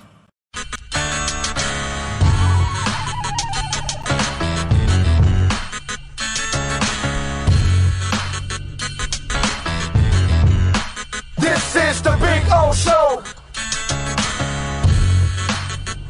This is the Big O Show. This is the Big O Show.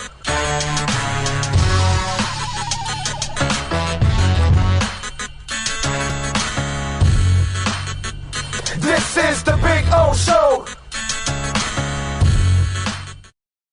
All right, we are back from the beautiful Sportgrill here in Miami Lakes, baby. Come on out and join us. We'll be here for the first 8 games. So we have 6 more games that will be out here at Miami Lakes. Remember, the text line, 855-912-1056. That's 855-912-1056 is the text line.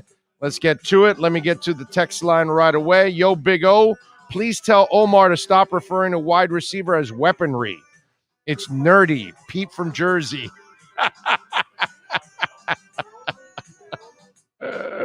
We'll do that, my brother. We'll do it, Pete. And thank you for checking in from Jersey, man. I appreciate you big time. I appreciate all of you so much. Sean and I really are really grateful for all the support that you guys are giving us out there. Let's see. It's late to re-sign Mike Gesicki. John Santos from Stewart. No, John, it is not, and I love Stewart. John, it's not. They will eventually get that deal done. I'm not really that concerned about that. Eventually, it'll get all done. Remember, they can tag him if they feel like it. So they're going to control this whole situation, dude. Don't worry about it. Big O, new to your podcast. Like your mentality, bro. No BS. Been a fan from Alaska since 77, now in New York. Go Fins. Just give us a good game today. I think so, man. I think you're going to get a good game from the boys today. I truly feel that, man. I think the guys are going to come out there and they're going to be pumped up. They're going to remember the ass kicking to close out the season, and they weren't very healthy at that point. They were depleted, and you know that obviously was a game that they could have made it into the playoffs or an opportunity with a win there.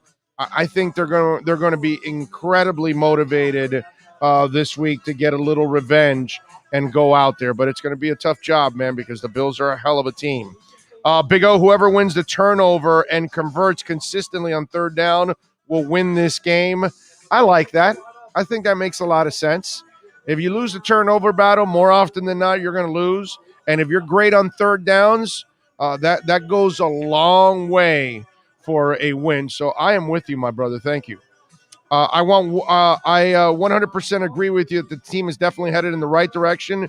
Greer and Flo have totally transformed this team. This is the best team we've had since Jimmy Johnson was picking. All that said, it comes down to how well Tua plays, and that's Scott. Scotty, thank you, sir, for chiming in on the text line. Very kind of you, and there's no doubt, my brother, this is not a game where Tua's going to get bailed out by other people. It's a good point on your part.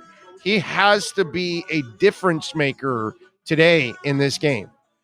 Whether it's third down like the last guy said, whether it's making the big play in a big moment, or staying away from the bad play. And that's something that Tua has to stay away from, is the bad play. Greetings from Seattle. Looking forward for a good game by Tua and our alumni Myles Gaskin. Oh, that's right. He's a Washington kid. That's right. Flores will figure it out.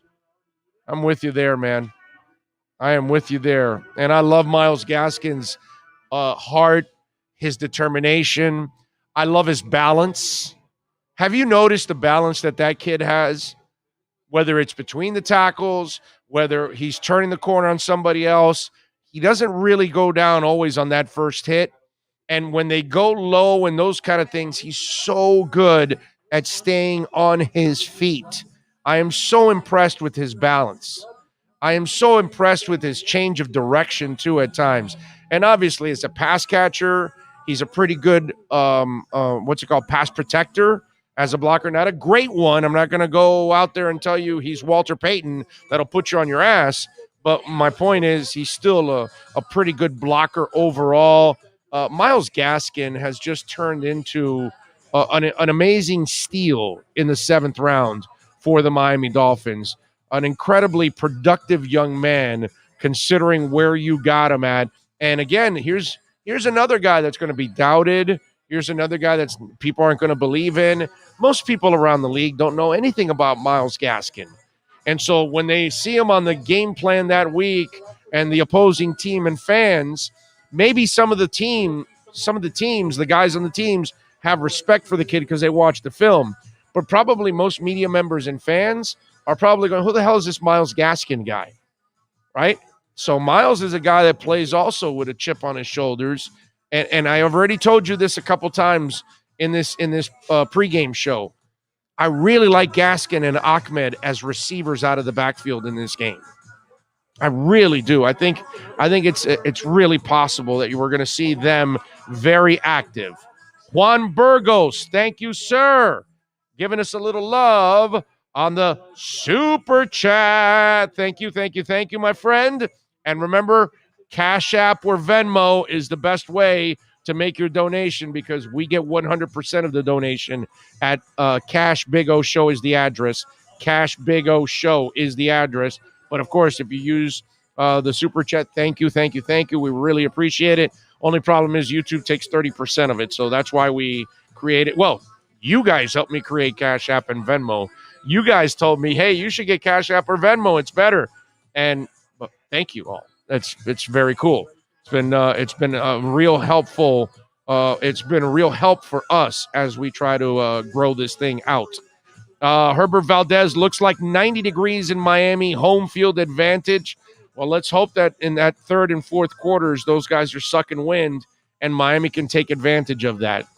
Mammal or the fish or something, I think. I have the grill warmed up for some buffalo burgers. I like that. There you go. Charles Purvis says, I think our defense will leave it up to Tua and maybe one last drive. Charlie from the Bronx. What's up, Charlie? Thank you, my brother. Appreciate you out there in the Bronx. Vlad says, time to enjoy some grilled dolphin. I'll see you all after the game right here. No, you won't, Vlad. If your Bills lose, you will not be back. Don't BS me, bro. I know it, Vlad. You'll disappear. I know it. You're all cocky right now, but if the Dolphins beat the Bills, I know you won't be back. I promise that. I'm telling everybody out there, all of you guys have been making the Dolphins going to lose and all that. I want to see you back if they win. I know you'll be back if they lose because obviously that's where you're going to have fun at our expense. I get it. And Alexa V says, you mean it's time to enjoy some boneless wings? Joseph Rodriguez says, sorry, Alexa, no boneless wings. Fins up, though. Although the boneless wings here are awesome. You should try them. That way it makes your life like really easy. You know what I mean? I always get the regular wings, but I've seen the people get the boneless, and I got to admit, it's a cleaner job going on. Robert Triana says, oh, my God, just saw the game isn't on my local channel. I live in Collier County, and they're playing the Patriots versus the Jets. Any suggestions? Folks, Robert Triana. Robert, why don't you put your social media handles on the text line? Because there might be people that can tell you where there are some links, because there are links to watch it. So, folks, if you have Robert, put in what your social media handle is, Twitter, Instagram, whatever, and make sure your DMs are open, or Facebook, and then somebody can send it to you. So, folks, if you have any links to watch the game, please send it to them. Vlad, wow, we got a super chat from a Buffalo Bills fan. How about that? Holy crap. Wow. All right. He says, hey, we're having some friendly trash talking. I'll be here, Big O. I love your show. I'm a huge fan. Well, thank you, Vlad. I appreciate you.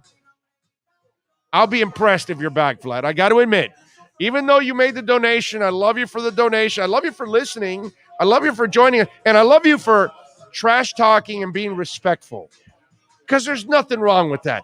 I don't have a problem like with Bromar's been on this thing long enough. He knows he's not abusive. So he knows he can say whatever he wants and he's fine. He's never abusive. He's never disrespectful. He's never disgusting. You know, that we've had those people on here, and, you know, I block them right away and I get rid of them. That's the only time I get rid of you. I don't care if you're an opposing fan. And, dude, if your Bills win, which I know they're not, but if they win, hey, man, you know, you earned it. It's your time to talk trash and enjoy it. You know what I'm saying? I have no problem with that. As long as we're here to have some fun, man. That's all. Let's have some fun. Let's be respectful. That's kind of the reason why, like the Noah stuff and Will Fuller stuff, I don't want to worry about that now, man.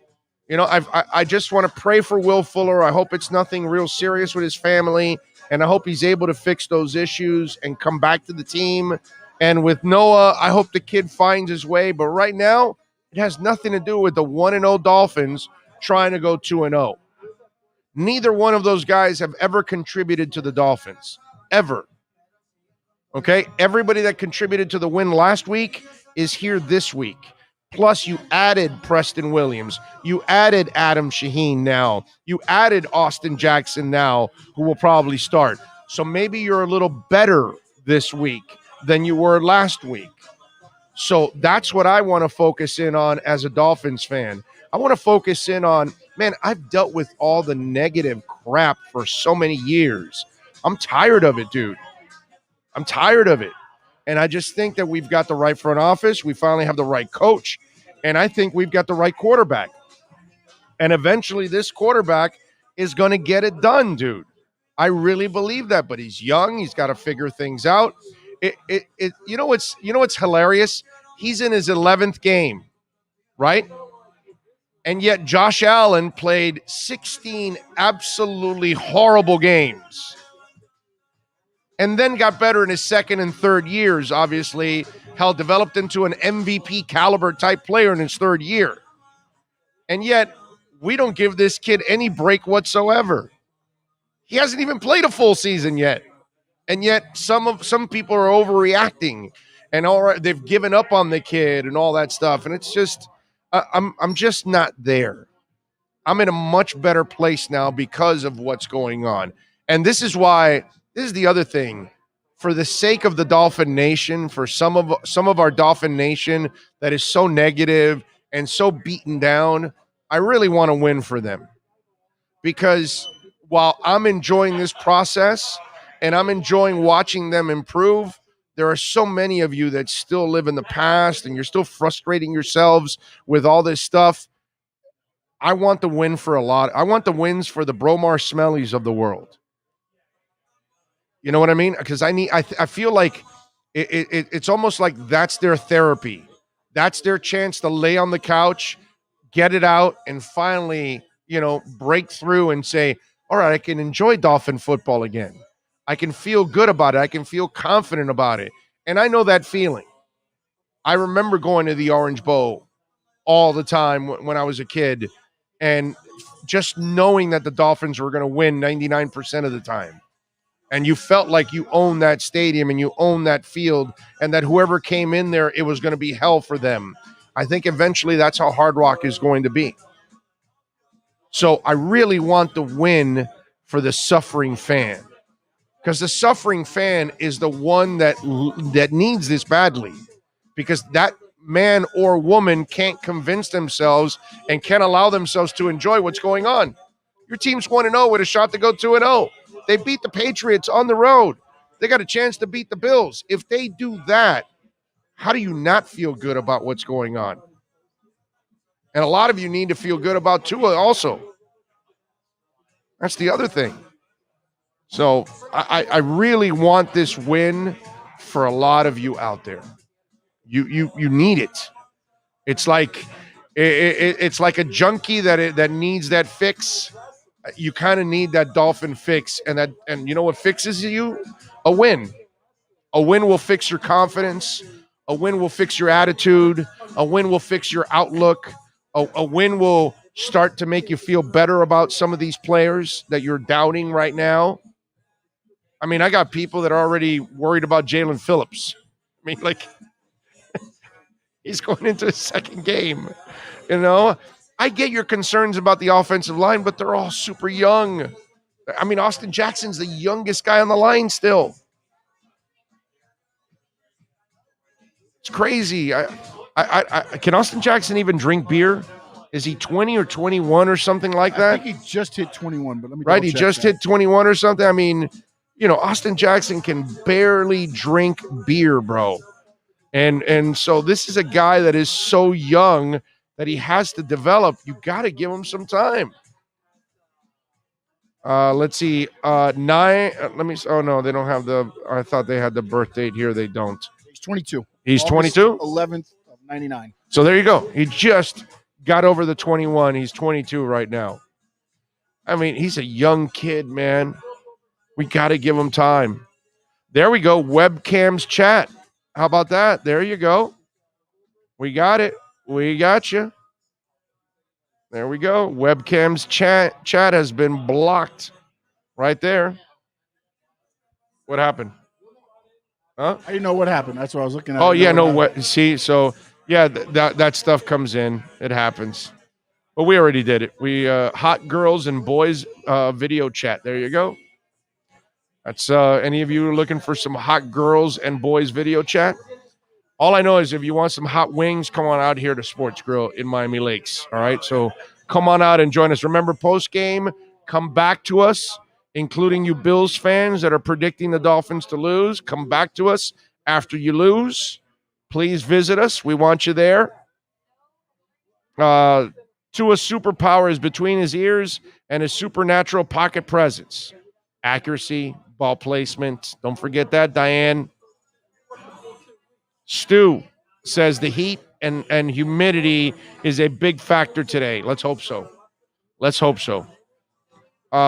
Take a little trip with me says, I'm happy with the young team. They will progress through the season. Jamie says, Big O, I have my wings scheduled for after the game here in San Jose, California, hoping that they are the victory wings. They will. They will. Alexa's over at the game. She says, it's hot as F out here. Alexa, hang in there, okay? I hope you brought a mini fan or something and a towel and all that good stuff, but we need it to be really hot and humid out there, man. Big time.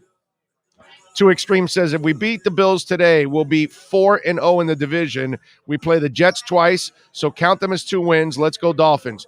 Too Extreme, I understand what you're saying, but I'm not going to think like that. Do you know why? In many years past, I have seen the better Dolphins team lose to a lesser Jets team because just crap happens in that series that it's a divisional game and whatever. You're right. They should win both games. I'm not arguing with you there, and I'll probably pick them both times. But I'm not going to sit there going, "Oh, this is automatic." No, I've seen enough craziness in the Jets Miami series that sometimes you got to pump your brakes and just like say, "Okay, they should win, but let's be careful today, man. Let's get it done, right?" I'm in section 345 and I had to go downstairs because of the heat, no breeze. I was just telling Sean this. I fear for our kids and I fear for our planet over the next 50 to 100 years because I just feel like we're going to go through some crazy hell, man, with all kinds of natural disasters. And I just think things are going to change in our world drastically. A volcano just erupted now in the Caribbean. I'm kind of scared about that, about the kind of heat we're going to be facing nowadays, and it's going to get a lot worse. I'm a little worried about the future and what we have left. I know for my daughter, and I'm sure for your kids too. You know, I'm 50. I'm going to be 55 in 11 days, 12 days. It's the 19th. 12 days.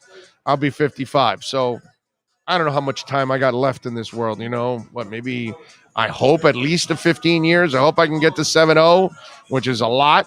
You know what I mean?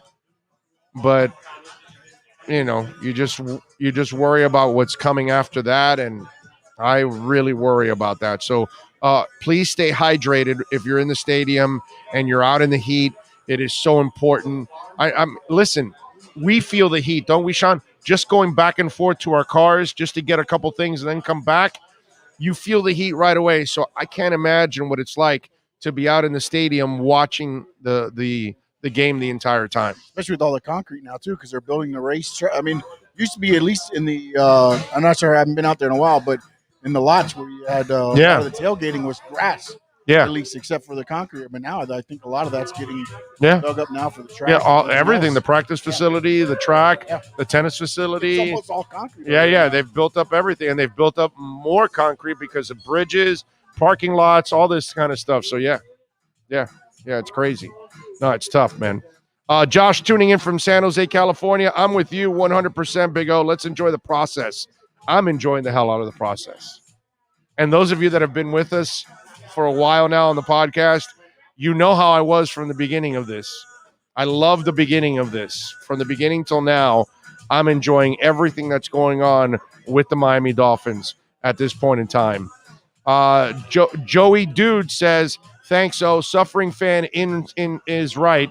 In 1972, my pops and I was the first he could afford season tickets. And as you know, it's been downhill since then. Hopefully they are the start of the rebound and uphill. I'm with you, my brother. I am crossing my fingers on that one. Sean Franklin, sir, thank you. Giving us a little love on the super chat. He says, I think we need Jalen Phillips to be a hit for the defense to be consistently good. Missing on that pick would hurt. Great show. Amen. Listen, any first-round pick you miss on, it hurts. It's an enormous loss. So I couldn't agree with you more, my friend. Diane says, Big O, I believe human ingenuity can help us. We have some super smart people working on this. Diane, I am 1,000% with you. The problem I have is we have a lot of idiots that are destroying in the process. We have people that are still littering our oceans.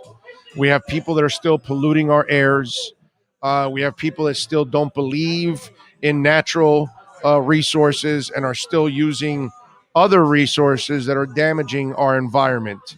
And so until we have everybody on board, not just the super smart people that are doing things to try to make up for all the screw-ups that we've made, it's up to all of us to do our part to make sure that we try to create a better world for future generations, because we have destroyed this planet and we're going to pay a serious price for it. And maybe we don't pay the total price, but there's no doubt our kids are going to pay the price, and their kids are going to be just, you know. So it takes more than just the smart people figuring out what they need to do. You know, VeChain is one of those cryptos that I'm very interested and very involved in, and VeChain was part of they're part of an ocean pickup where they track the garbage that's being picked up out of the ocean, and they're part of that, and they just, I don't know how many, like 305,000 metric tons or something of stuff that they just took out, and they're using the VeChain program to help do all of that. And so there's a lot of things going on that people are doing to help the environment. I think Elon Musk, as flaky as he is, his company is doing a lot to help our environment, but it's just not enough. It's just not enough. Richard says, Big O, you are the hardest working man in the media. Thanks for what you do, fins up. I'll go with second hardest. Okay? I'll always give Joe Rose. I know he's no longer doing TV and radio anymore, but because he did it for so long, I'm going to give Joe Rose always the nod on the hardest working man in the electronic media. I'll take second place. I'll gladly take second place. Okay? Because I don't believe anybody else works harder than I do, except for Joe Rose. Joe Rose is a freaking monster. Okay? What he has done, not a lot of people can do. And I give him mad props for that in a big-time way, because I know what it's like to be in this business and to do what he did on both ends, TV and radio, and to keep it going for 30 years. Joe's the guy, dude. I'll take second place, happily. Ain't nobody in any of those radio stations outwork me. It's not even close. I can be cocky about it. I can be confident about it. I ain't going to be one bit humble about it. And I appreciate you noticing, but I will always take second place to Joe. Bet your ass on that. Let's see. SETI Alpha says, with the ease at which people